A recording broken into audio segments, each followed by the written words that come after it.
دین حق سے کرے خود کو سیراب، تاکہ جیون ہو سرسبز و شاداب، سیکھیے دین و دنیا کے آداب۔ نحمدہ ونصلی علی رسولہ الکریم۔ اعوذ باللہ من الشیطان الرجیم، بسم اللہ الرحمن الرحیم۔ ولا یغتب بعضکم بعضا، اور تمہارا بعض کی غیبت نہ کرے۔ ناظرین کرام، پروگرام دین و دنیا کے آداب کے حوالے سے آج ہمارا تیسرا پروگرام غیبت کے موضوع پہ ہے۔ غیبت کیا ہے، اس کے لغوی اور اصطلاحی مفہوم اور معنی کیا ہیں، اس حوالے سے لغت کے اماموں نے، محدثین نے مختلف تعریفات اس حوالے میں کی ہیں۔ لفظ غیبت غین، یا اور با 3 حروف سے مشتق ہے، جس کا مطلب یہ ہے کہ کسی چیز کا غائب ہونا، اس کے وجود کا عدم ہونا۔ اصطلاحی طور پر غیبت کی تعریف ائمہ لغات نے کچھ یوں کی ہے کہ اذا ذکر انسانا بخیر او شر بالغیب، کہ جب کوئی شخص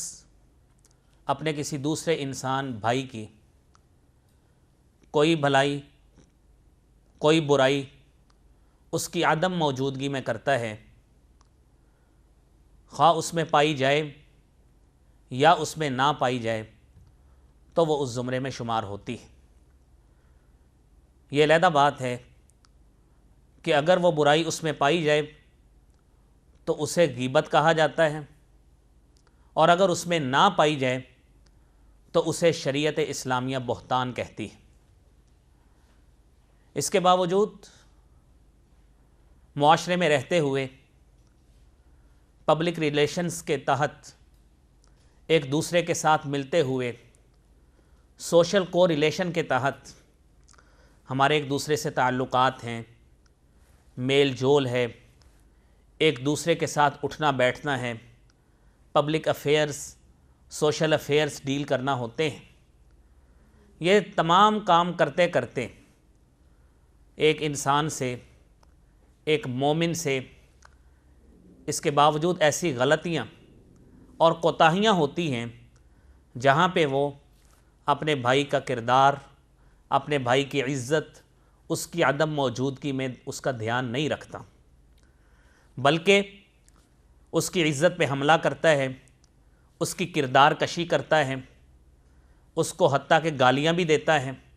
اس پہ بہتان باندھنے سے بھی گریز نہیں کرتا۔ یہ ساری وہ چیزیں ہیں جس کی شریعت اسلامیہ نے قطعی طور پہ مذمت بیان کی ہے۔ ناظرین کرام، غیبت قرآن کریم نے اس کا بیان سورہ حجرات میں کیا ہے، اور فرمایا ہے لا یغتب بعضکم بعضا، کہ تمہارا بعض کی غیبت نہ کرے، اس کی کردار کشی نہ کرے، کیونکہ یہ ایسی چیز ہے کہ جب بندہ کسی کی کردار کشی کرتا ہے تو اس کی کردار کشی کرتے ہوئے اس کی عزت کی پامالی ہوتی ہے، جس کی شریعت مذمت بیان یوں کرتی ہے کہ ایحب احدکم ان یأکل لحم اخیہ میتا، کہ کیا تم میں سے وہ شخص جو غیبت کرتا ہے، اتنے برے فعل کا ارتکاب کرتا ہے اور اتنے بڑے کرائم کا مرتکب ہوتا ہے، ایحب احدکم، کیا تم میں سے کوئی ایک پسند کرتا ہے، ان یأکل لحم اخیہ، کہ وہ اپنے بھائی کا گوشت کھائے، میتن، اور وہ بھی ایسا بھائی جو مردہ ہو۔ اللہ رب العزت خود فرماتے ہیں فَكَرِهْتُمُوهُ، تم اس کو ناپسند کرو گے۔ یقیناً ایسے ہی ہے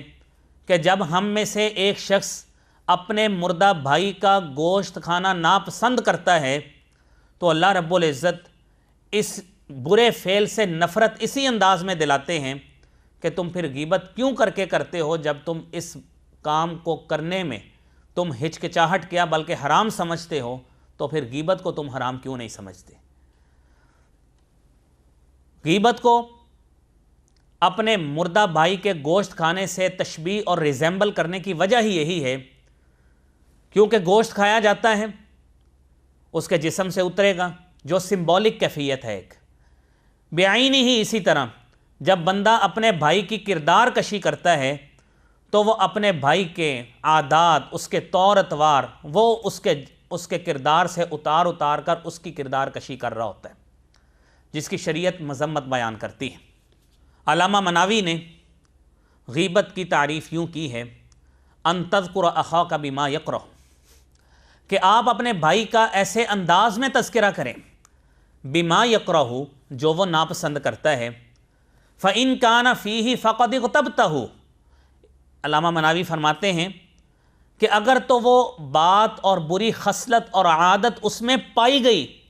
فَقَدْ اغْتَبْتَهُ، تو آپ نے اس کی غیبت بیان کی۔ اسی طرح امام کفوی فرماتے ہیں،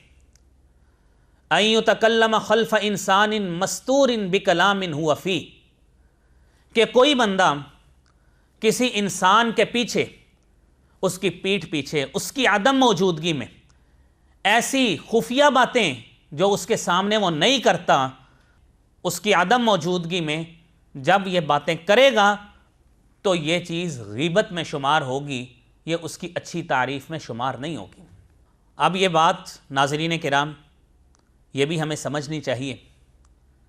کہ جب شریعت اسلامیہ غیبت کی اس حد تک مذمت بیان کرتی ہے، اور دو مختلف ٹرمینالوجیز، ایک غیبت اور ایک بہتان، دونوں میں فرق کیا ہے؟ جرجانی فرماتے ہیں کہ الغیبہ ذکر مساوی الانسان التی هو فیہ، کہ انسان کے ایسی بری حرکات کا تذکرہ کرنا جو اس میں موجود ہیں، اور بہتان کیا ہے؟ ذکر مساوی الانسانی وہی لیست فیہ، کہ انسان کی ایسی بری خصلتیں، ایسی بری عادات، اس کے کردار کی وہ چیزیں، وہ تذکرہ کرنا جو اس میں موجود نہیں ہیں۔ ناظرین کرام، ہم سوشل لائف گزار رہے ہیں، ہم پبلک ڈیلنگز بھی کرتے ہیں، خاندانوں کے ساتھ ملتے بھی ہیں، بزنس بھی کرتے ہیں، دیگر دنیا کو چلانے کے لیے مختلف امور سر انجام دیتے ہیں۔ ہمیں اپنی زندگی میں غور کرنا ہے کہ ہمارے ہاں کہاں کہاں پہ غیبت، چغلی ہو رہی ہے، اور کہاں کہاں پہ ہم اس کے کردار پر بہتان باندھ رہے۔ نبی کریم صلی اللہ علیہ وسلم نے اس حوالے سے بڑی ہی اہم تعلیمات ہمارے لیے بتائی ہیں، اور آپ علیہ الصلاۃ والسلام نے فرمایا ہے، ابو ہریرہ رضی اللہ تعالیٰ عنہ اس حدیث کے راوی، صحیح مسلم کی روایت، ایک دن نبی کریم صلی اللہ علیہ وسلم اپنے صحابہ میں بیٹھے ہوئے اور فرماتے ہیں، اتدرون ما الغیبہ، اے میرے صحابہ کرام کیا آپ جانتے ہیں غیبت کیا ہوتی ہے؟ صحابہ کرام فرمانے لگے، اللہ ورسولہ اعلم، اللہ رب العزت یا اس کا رسول صلی اللہ علیہ وسلم زیادہ جانتے ہوں۔ نبی کریم صلی اللہ علیہ وسلم نے فرمایا، اے میرے صحابہ، غیبت یہ ہے ذکرک اخاک بما یکرہ، یہ صحیح مسلم کی روایت ہے، آپ کا اپنے بھائی کے بارے میں ایسا تذکرہ کرنا جو وہ ناپسند کرتا ہے۔ وَإِن لَمْ يَكُنْ فِيهِ، اگر آپ نے اپنے بھائی کے بارے میں ایسا تذکرہ، اس کی ایسی عادت، اس کے کردار کا ایسا حصہ بیان کر دیا جو در حقیقت اس کے کردار کا حصہ نہیں ہے، وہ خصلت، وہ عادت، وہ اس میں پائی نہیں جاتی، نبی کریم صلی اللہ علیہ وسلم فرماتے ہیں گویا آپ نے اپنے بھائی پہ بہتان باندھ دیا ہے، اور یہ صحیح مسلم کی روایت ہے۔ ناظرین کرام، نبی کریم صلی اللہ علیہ وسلم نے اسی غیبت کی مذمت بیان کرتے ہوئے فرمایا ہے، آپ کے صحابی جابر بن عبداللہ رضی اللہ تعالی عنہ روایت کرتے ہیں فرماتے ہیں کنا مع النبی صلی اللہ علیہ وسلم، ایک دن ہم نبی کریم صلی اللہ علیہ وسلم کے ساتھ تھے. فقال رسول اللہ صلی اللہ علیہ وسلم، نبی کریم صلی اللہ علیہ وسلم فرمانے لگے، اے میرے صحابہ کرام، ہوا چل رہی ہے، تیز ہوا، تند و تیز ہوا چل رہی ہے. اتدرون ما هذه الريح، اے میرے صحابہ جانتے ہو یہ ہوا کیا ہے، کیوں چل رہی ہے، کیسے چل رہی ہے؟ خود ہی آپ صلی اللہ علیہ وسلم نے جواب دیا، هذه ريح الذين يغتاب المؤمنين، یہ ہوا، یہ بدبودار، یہ بری سمیل والی ہوا، یہ ایسی ہوا ان کی چل رہی ہے جو لوگ مومنوں کی غیبت کیا کرتے تھے. یہ بدبو، یہ بری سمیل، یہ ان کی وجہ سے آ رہی ہے، اور یہ سنن ابی داود کی روایت ہے. ناظرین کرام، یہ غیبت اتنا برا عمل ہے کہ اس کو ختم کرنا، اپنے کردار سے ہٹانا، یہ دین میں بھی اور دنیا کے حوالے سے ہر دو طریقوں سے یہ آداب کا حصہ ہے. اور جب تک یہ ہمارے کردار میں شامل رہے گا، ہم کبھی اپنے کسی بھائی کی عزت کا دفاع نہیں کر سکتے. نبی کریم صلی اللہ علیہ وسلم نے اسی غیبت کے حوالے سے فرمایا ہے. حضرت ابو برزہ اسلمی رضی اللہ تعالیٰ عنہ روایت کرتے ہیں، فرماتے ہیں نبی صلی اللہ علیہ وسلم نے فرمایا، یا معشر من آمن بلسانہ، اے لوگوں کی وہ جماعت جو اس پہ زبان محمد پہ ایمان لائی ہے، وَلَمْ يَدْخُلِ الْإِيمَانُ فِي قَلْبِهِ، اور ابھی تک ایمان ان کے دل میں داخل نہیں ہوا. سن لیں، یاد رکھیں کہ اللہ کے رسول صلی اللہ علیہ وسلم نے یہ بات کیوں کہی کہ ایمان لائی ہے، زبانیں تو ایمان لائی ہیں، زبان ایمان لے آئی ہے، لیکن ابھی تک ایمان کی کیفیت دل میں موجود نہیں ہے، دلوں میں ایمان داخل نہیں ہوا. وہ کون سے لوگ ہیں، کیا خصلتیں ہیں، کیا خصوصیت ہے ان کی؟ نبی صلی اللہ علیہ وسلم نے فرمایا، اے لوگو، تمہارے دل ایمان نہیں لائے، زبان ایمان لائی. لما يدخل الایمان فی قلوبکم، ایمان تمہارے دل میں بھی نہیں گیا. کیوں؟ آپ صلی اللہ علیہ وسلم نے اس چیز کو منع کرنے کی کوشش کی جو چیز ان کے دلوں میں ایمان کو داخل ہونے سے روکتی تھی. آپ نے فرمایا، لا تغتاب المسلمین، اے لوگو، مسلمانوں کی غیبتیں نہ کیا کرو، مسلمانوں کی پیٹھ پیچھے باتیں نہ کیا کرو. ولا تتبعوا عوراتہم، اور لوگوں کے عیبوں کے پیچھے نہ پڑا کرو. لوگوں کے عیب ٹٹولنے، ان کی لوپ ہولز ان کے کردار میں ڈھونڈنے اور تلاش کر کے پھر اس کو موضوع بحث بنانا، پوائنٹ آف ڈسکشن پہ لے کے آنا، اور ان کی خفیہ باتیں منظر عام پہ لے کے آنا، اور یہ چیز بھول جانا جو نبی کریم صلی اللہ علیہ وسلم نے فرمایا ہے کہ من ستر المسلمون سترہ اللہ یوم القیامہ، کہ جس نے مسلمانوں کی پردہ پوشی کی، قیامت والے دن اللہ رب العزت ان کی پردہ پوشی کرے گا. جب مومن یہ بھولا، مسلمان یہ بات بھولا، نبی صلی اللہ علیہ وسلم نے فرمایا، لا تتبعوا عوراتہم، ان کے عیبوں کے پیچھے نہ پڑا کرو، ان کے عیبوں کو نہ نکالا کرو. یاد رکھیے، انہ من اتبع عوراتہم، جو مسلمانوں کے عیبوں کے پیچھے پڑتا ہے، ان کی بری خصلتوں کے پیچھے پڑتا ہے، ان کی بری باتیں نکال کر منظر عام پہ لاتا ہے، یتبع عورتہم، اللہ رب العزت ان کے عیبوں کے پیچھے پڑ جاتے ہیں. اور یاد رکھیے، وَمَن يَتَّبِعِ اللَّهُ عَوْرَتَهُ يَفْضَحْهُ فِي بَيْتِهِ، جس شخص کے عیبوں کے پیچھے اللہ رب العزت پڑ جائیں، اللہ رب العزت اس کو اس کے گھر میں ہی رسوا کر دیتے ہیں. نبی کریم صلی اللہ علیہ وسلم کی طرف سے بتائی گئی اتنی بڑی وعید، ناظرین کرام، ہم اکثر یہ چیز بھول جاتے ہیں. ہم لوگوں کے عیبوں کے پیچھے تو پڑ جاتے ہیں، اپنے عیب ہمیں نظر نہیں آتے۔ جناب عمر فاروق رضی اللہ تعالی عنہ مسلمانوں کے دوسرے خلیفہ، وہ فرمایا کرتے تھے الحمدللہ الذی اہدی الینا عیوبنا، الحمدللہ تمام تعریفیں اس اللہ کے لیے، الذی اہدی الینا عیوبنا، اللہ کی تعریف بیان کر کے کہتے تھے، اللہ کا شکر کر کے کہتے تھے کہ اللہ تعالیٰ نے ایسے لوگ بھی بنائے ہیں جو ہمیں ہمارے عیب اور نقص ہمیں تحفے کے طور پہ پیش کرتے ہیں اور ہم اس کی مدد سے اپنا کردار سنوارتے ہیں، ہم لوگوں کے عیبوں کے پیچھے پڑ جاتے ہیں۔ نبی کریم صلی اللہ علیہ وسلم نے اسی بری عادت غیبت سے منع فرمایا ہے، کیونکہ جب بندہ کسی کے عیب کے پیچھے پڑتا ہے، کسی کے کردار کے نقص کے پیچھے پڑتا ہے، تو اللہ رب العزت اس کے کردار کے نقص کے پیچھے پڑھ کے اس کو رسوا کر دیتے ہیں۔ آپ علیہ الصلاۃ والسلام نے یہ بھی فرمایا، اور یہ حدیث جس میں آپ نے یہ بات کہی کہ من رد عن عرض اخیہ بالغیب، جو شخص اپنے مسلمان بھائی سے اس کی عدم موجودگی میں اس کے کردار کا دفاع کرتا ہے، مثلا کوئی شخص کسی شخص کے پاس آ کے کہتا ہے کہ فلاں شخص بڑے برے کردار کا مالک ہے، فلاں میں بڑی بری صفات ہے، بڑی بری خصلتوں کا مالک ہے، تو وہ بندہ آگے سے کہتا ہے جناب میرے سامنے بات مت کیجیے، آپ اس کے سامنے بات کریں، اگر اس میں عیب ہے اس سے دور کرنے کی کوشش کیجیے۔ جس بندے نے یہ کام کر لیا، اپنے بھائی کے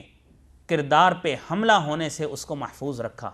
نبی کریم صلی اللہ علیہ وسلم نے فرمایا رد اللہ عن وجہہ النار یوم القیامہ، کل قیامت والے دن اللہ رب العزت اس کے چہرے سے جہنم کی آگ کو دور کر دیتے ہیں۔ ناظرین کرام، یہ عزت کی دفاع کرنا، عزت کے دفاع کرنے کا صلہ اللہ رب العزت اس کو کل قیامت والے دن دیں گے۔ لیکن اگر کوئی شخص غیبت کرتا رہا، چغلی کرتا رہا، تو نبی کریم صلی اللہ علیہ وسلم نے فرمایا ہے یہ ایسا برا عیب ہے، یہ ایسی بری خصلت ہے جو مرنے کے بعد بھی اس آدمی کا پیچھا نہیں چھوڑتی۔ نبی کریم صلی اللہ علیہ وسلم دو قبروں کے پاس سے گزرے، حضرت ابو بکر رضی اللہ تعالیٰ عنہ روایت کرتے ہیں، دو قبروں کے پاس سے گزرے اور فرمانے لگے انہما لیعذبان، ان قبروں میں پڑے ہوئے دونوں لوگ ان کو عذاب دیا جا رہا ہے، وما يعذبان من کبیر، اور انہیں کسی بڑی بہت بڑی چیز، کوئی ایسی نہیں چیز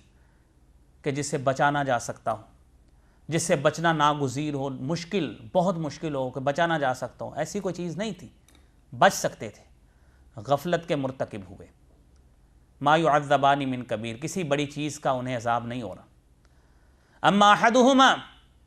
فیعذب فی البول، جو ایک آدمی ایک قبر میں لیٹا ہوا ہے، اس کو عذاب دیا جا رہا ہے، کیا وجہ؟ فی البول، اس کے پیشاب اور یورینیشن کی وجہ سے، پرہیز نہیں کرتا تھا۔ دوسری حدیث میں آتا ہے لا یستنزہ من البول، پیشاب کے چھینٹوں سے پرہیز نہیں کرتا تھا، اس کے اوپر پڑتے تھے۔ فاما الآخر فکان یمشی بالنمیمہ، اور جو دوسرا قبر میں پڑا ہوا ساتھی ہے اس کو عذاب اس وجہ سے ہو رہا ہے، وہ چغلیاں کیا کرتا تھا، اپنے بھائیوں کی غیبتیں کیا کرتا تھا۔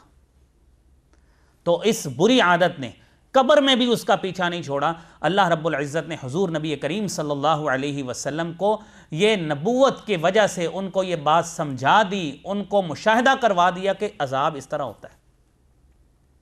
نبی کریم صلی اللہ علیہ وسلم نے اسی حوالے سے اپنے صحابہ کی تربیت اس انداز میں بھی کی تاکہ بری عادت،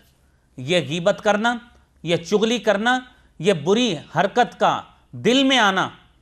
اس کو رفع کیا جائے، ایریڈیکیٹ کیا جائے، ختم کر دیا جائے۔ آپ صلی اللہ علیہ وسلم نے اس انداز میں بھی تربیت کی کہ ایک مرتبہ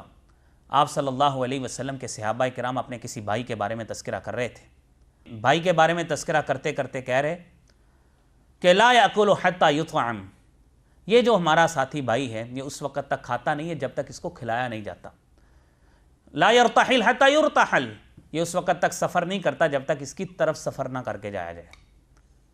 قال النبی صلی اللہ علیہ وسلم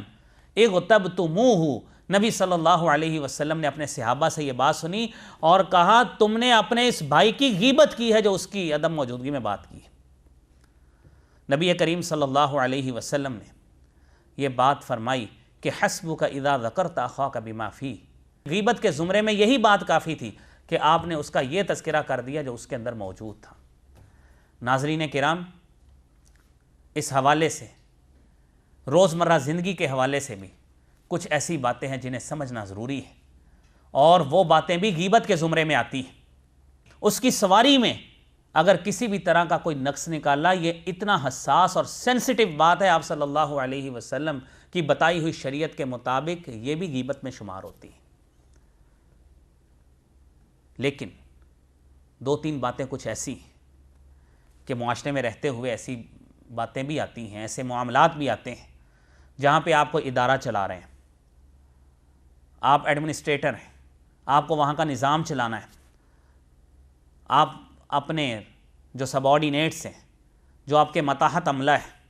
آپ ان سے کسی صاحب کے بارے میں رائے لیتے ہیں، تو وہ بندہ آپ کو آ کے آپ کی ہدایت کے مطابق وہ چیز بتاتا ہے، تو نیت اگر یہ ہے کہ میں نے اس وجہ سے یہ بات اس لیے معلوم کروائی ہے، آدمی مجھے آ کے اس کی بات بتا رہا ہے، جو ظاہری طور پہ غیبت اور جاسوسی معلوم ہوتی ہے، لیکن اگر نیت یہ ہے نظام بہتر کرنا ہے تو یہ عین ممکن ہے، یہ ٹھیک ہے، شریعت میں اس کی اجازت ہے، خلفائے راشدین کے دور میں بھی یہ کام ہوا کرتا تھا اور یہ عین ممکن ہے اور یہ ٹھیک ہے۔ اسی طرح کوئی شخص اگر اس پہ ظلم ہوا ہے، وہ آ کے اپنے اوپر ہونے والے ظلم کا تذکرہ بادشاہ سلامت کے پاس کرتا ہے، ججز کے پاس کرتا ہے، عدلیہ کے پاس کرتا ہے، جوڈیشری کے پاس کرتا ہے، تو اگر یہ کام وہ آ کے کرتا ہے تو یہ غیبت نہیں ہے، کیونکہ وہ انصاف لینا چاہتا ہے اور انصاف کی تبلیغ اسلام کرتا ہے، اسلام اس کا پرچار کرتا ہے، تو اس لیے یہ حق لینے کے لیے اگر اس کو جو اس پہ ظلم ہوا ہے یہ غیبت کے زمرے میں شمار نہیں ہوتا اگر وہ اس کو بتائے۔ اسی ضمن میں تیسری بات، جہاں پہ ظاہری طور پہ غیبت معلوم ہوتی ہے لیکن حقیقت میں نہیں ہوتی، کوئی شخص کسی عالم دین سے، کسی مفتی سے فتویٰ پوچھتا ہے، اور ظاہری بات ہے جب وہ مسئلہ پوچھے گا، فتویٰ پوچھے گا، گھریلو حالات کے بارے میں اگر کوئی مسئلہ پوچھتا ہے، اپنے کسی ادارے کے بارے میں مسئلہ پوچھتا ہے، تو اس کو وہاں کے حالات بتانے پڑیں گے جس میں وہ کردار بھی آئیں گے جو وہاں پہ موجود نہیں ہوتے، تو ان کا تذکرہ کرنا وہ بھی غیبت میں شمار نہیں ہوگا، کیونکہ اگر اصل نیت اصلاح ہے تو غیبت نہیں ہوگی۔ اور اسی طرح چوتھی بات کہ ایسے موقع پہ کہ جب کوئی عالم دین، کوئی واعظ، کوئی محدث، کوئی مفسر، کوئی فقیہ لوگوں کو نصیحت کرنے کی خاطر، ڈرانے کی خاطر کوئی ایسے تذکرہ جات سناتا ہے جن پر اللہ کی طرف سے وعید نازل ہوئی، جن کو معاشرتی پھٹکار پڑی، تو نصیحت کے طور پہ اگر ایسا معاملہ سنایا جائے تاکہ یہ بطور نصیحت کام کرے، لوگوں کا کردار سلجھ جائے اور اصلاح ہو جائے، تو یہ بھی غیبت کے زمرے میں شمار نہیں ہوتا۔ ناظرین کرام، اللہ رب العزت سے دعا ہے کہ اللہ کریم ہمیں اس بہت بری برائی سے اللہ تعالی ہمیں محفوظ فرمائے، اور ہمیں دین اور دنیا کے حوالے سے اللہ رب العزت نے جو یہ ہمیں ادب بتایا ہے، رسول کریم صلی اللہ علیہ وسلم نے جو ہمیں سکھایا ہے، اس پہ عمل کی توفیق عطا فرمائے۔ وآخر دعوانا ان الحمدللہ رب العالمین۔ دین حق سے کرے خود کو سیراب، تاکہ جیون ہو سرسبز و شاداب، سیکھیے دین و دنیا کے آداب، تاکہ جیون ہو سرسبز و شاداب، سیکھیے دین و دنیا کے آداب۔